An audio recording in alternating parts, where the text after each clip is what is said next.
우리 모두 부자가 됩니다. 안녕하세요. 재테크 라디오입니다. 오늘은 재테크에 대해서 심층적으로 얘기를 할 건데요. 재테크가 무엇이고, 그리고 어떻게 해야 부자가 될 건지 간략하고 명료하게 한번 이야기를 해보도록 하겠습니다. 재테크란 뭘까요? 우리가 재테크라는 얘기는 정말 많이 했습니다. 근데 재테크가 과연 무엇인지 모르는 사람들이 굉장히 많습니다. 그러니까 용어에 대한 정의를 하고 가자는 거죠. 재테크라는 건 인베스트먼트 테크니컬입니다.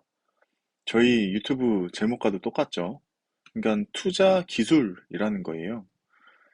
그럼 투자 기술이라는 거는 우리가 어딘가를 투자를 했을 때 그 투자하는 기법에 대해서 얘기를 하는 건데, 사실 투자를 했을 때 돈을 벌면 굉장히 좋겠지만, 잃을 수도 있거든요. 그럼 어떻게 돈을 버는 방향으로 우리가 투자를 할 수 있을 건지, 그거를 한번 생각해 보도록 합시다. 재테크 방법에는 현재까지 일컬어진 바로 의하면 여러 가지 방법이 있죠. 뭐 부동산도 있을 거고, 주식도 있을 거고, 채권도 있을 거고, 뭐 선물도 있을 거고, 뭐 요즘 뭐 많이 떨어졌지만 비트코인 같은 것도 있을 거고, 여러 가지가 있을 겁니다. 그럼 재테크라는 것들은 어, 다시 말하면 어떤 부동산, 주식, 채권 같이 실존하는 무언가를 사서 내가 적정한 가격에 되파는 거를 결국에는 재테크라고 하는 것 같습니다. 이 채널에서는 90% 이상은 주식 이야기를 할 거고요. 10% 정도는 부동산 이야기를 할 겁니다.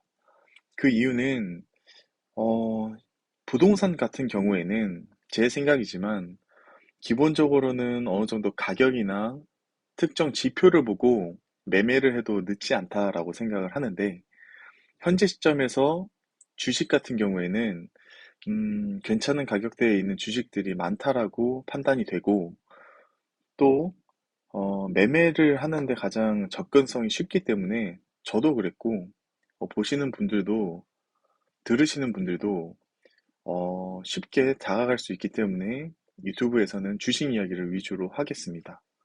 다시 돌아가서 왜 그러면 우리는 그러한 재테크 방법으로 부동산이나 주식이나 채권, 그리고 선물들을 사야 될까요?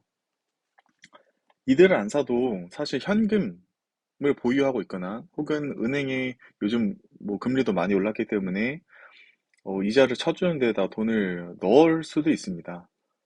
왜 우리는 하필 재테크라는 거를 해야 될까요?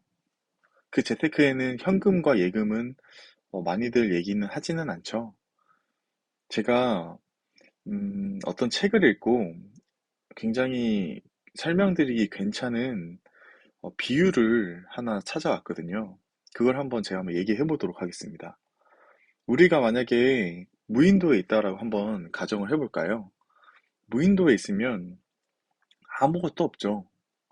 나무랑 물이랑 흙밖에 없다라고 이제 한번 생각을 해봅시다. 근데 그 와중에 무인도에 바나나 4개랑 그리고 10,000원짜리 하나가 이제 있는 거예요.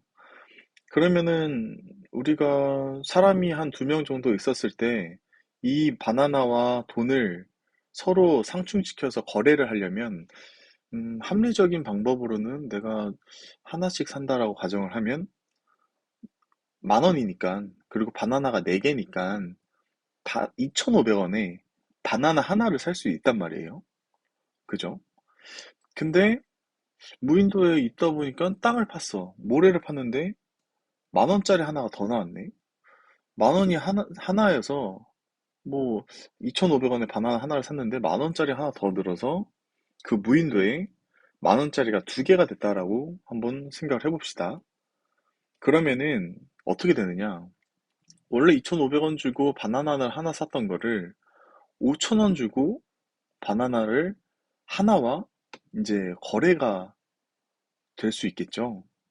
그 말은 바나나 하나는 그대로인데, 바나나라는 애들은 그대로인데, 돈이 시중에 증가했기 때문에 우리는 바나나 한 개를 2,500원에서 5,000원에 거래를 하게 됩니다.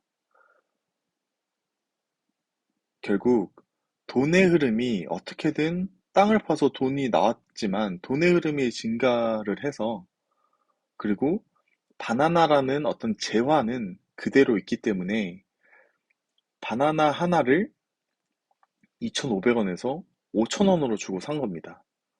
바나나 하나라는 가치는 그대로인데 가격만 오른 거죠. 이때 재화라는 거는 어떤 바나나 말고 금이나 은, 그리고 구리, 그리고 주식, 부동산, 채권 등이 모두 재화가 될 수 있는 겁니다. 재화라는 것도 마찬가지로 물건인 거죠. 돈 대신 거래할 수 있는 어떤 모든 물건들을 일컬은다로 보시면 됩니다. 기본적으로 방금 말씀드렸던 내용과 같이, 그러니까 재화랑 시중에 재화랑 돈이 있다라고 보시면 생각하시기가 편할 거예요.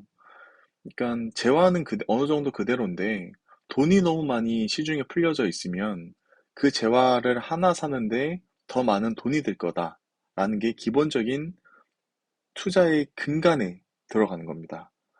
우리가 경제 위기가 왔다라고 하면 가장 먼저 뭐 중앙은행이나 하는 게 있죠. 돈을 시중에 푼다. 그리고 금리를 낮춘다. 이 말은 결국 뭐냐면 아까 만 원짜리 하나 있던 거를 만 원짜리 하나 더 발행한 겁니다. 만 원짜리 하나가 2만 원이 된 거예요. 그러면은 아까 말씀드렸다시피 결, 바나나를 2,500원에 살 수 있었던 거를 5,000원에 살 수 있게끔 되는 거죠. 시중에 돈이 많이 풀려버렸으니까 결국 시장 가격이 그렇게 형성이 되는 거예요. 두 배나 는 거죠. 시중에 떠돌아다니는 돈이 지금 남아있는 어떤 재화, 특정 재화, 뭐 여러 가지 재화보다 더 늘어나면 늘어나게 될수록 재화의 가치는 그대로고 돈의 가치는 줄어들게 되는 거죠. 우리는 이거를 전문 용어로 인플레이션이라고 합니다.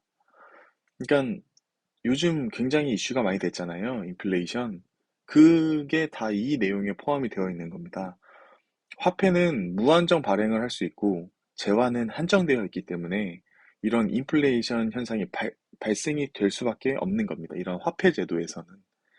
그러면 과거에 우리 지금 한광덕 기자님께서 2020년도 5월 달에 기사를 써주신 걸 한번 가져와 봤어요. 여기에서도 마찬가지로 코로나가 발발했을 때 금리도 낮추고 이제 양적 완화, 그러니까 돈을 시중에 많이 풀어주는 그런 정책을 한 거를 설명을 해주고 있거든요. 그래서 2020년 거의 초에 많은 돈을 이제 시중에 풀어버리니까 결국 어떻게 됐습니까? 현재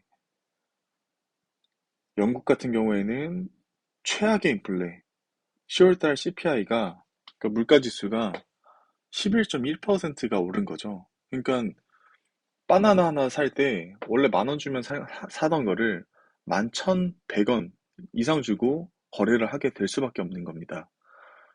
이게 경제 용어, 인플레이션이라는 게 경제 용어지만 결국에는 굉장히 쉬운 개념인 거예요. 그리고 우리 경제를 관통할 수 있는 어떤 하나의 이론 중에 하나인 거죠. 이론? 현상? 현상 중에 하나인 거죠. 그러니까 우리가 화폐 거래를 하면 할수록 이러한 인플레이션은 사라지지 않을 거라고 봅니다. 어, 결국에 우리는 결론이 바나나를 사야 된다. 그 바나나가 무엇이냐? 재화인데 그 재화는 주식과 부동산을 사야 된다는 얘기를 이 채널에서 할 겁니다. 물론 현금도 어느 한 축이 될 수 있겠죠. 그러니까 위험하면 그 현금을 동원해서 다른 재화들을 살 수 있겠지만 그 현금은 최소화하고 재화를 사야 결국 화폐 제도에서 승리할 수 있다. 이게 어, 우리가 살고 있는 화폐 경제 시대에 가장 맞는 투자법이라 생각합니다. 다시 말씀드리면 우리는 현금을 갖고 있는 것보다 재화를 사는 게 유리하다. 그 재화엔 주식과 부동산이 있다. 오늘은 여기까지만 이야기하고요. 다음 영상에서 더 자세한 이야기를 한번 해보도록 하시죠.